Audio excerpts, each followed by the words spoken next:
Hello again, colleagues. I'm reporting today on our progress in the campaign in the schools funding review. Firstly, let me congratulate all of those schools that have contributed a submission to the funding review. By the 31st of March, a majority of the 2,240 schools across New South Wales public education contributed a submission to the review panel. In addition, we've had thousands of individual principals, teachers, community members and parents also send in a submission. So that phase of the campaign has gone very well for us, and indeed all of those members and parents, principals, teachers are congratulated for their efforts to date.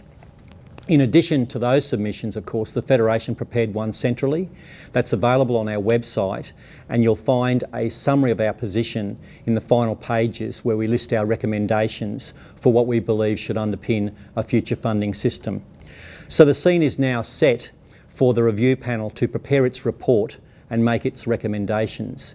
We understand that that's likely to occur sometime around November this year.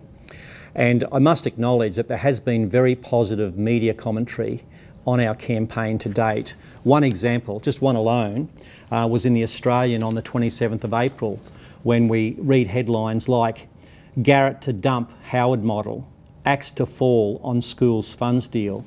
That's a reference to the negotiations to get the Catholic school sector involved in the current system. The fact that 60% of non-government schools are funded beyond what they should actually receive under the Howard funding model.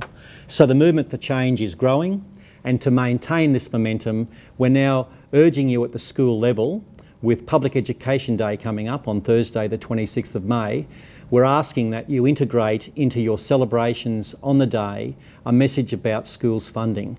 And to back that up, we've faxed all Fed reps with a list of activities that could be included in your celebrations on that day. For example, we've said you could have discussions, forums, presentations on the school's needs and how that relates to the funding review, lunchtime concerts and barbecues, school assemblies, tree planting ceremonies, morning teas with the P&C and community, grandparent visits, performing arts events and displays, and so on, and I'm sure you can think of more.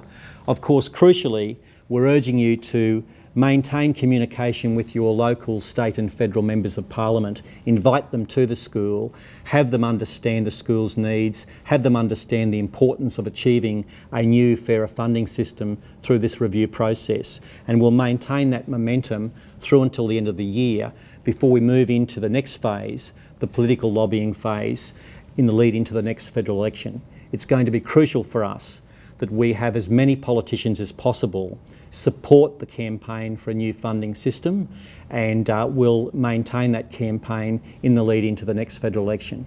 So far, so good. We've made good progress, positive progress, and the Federation thanks you for your contribution to this campaign.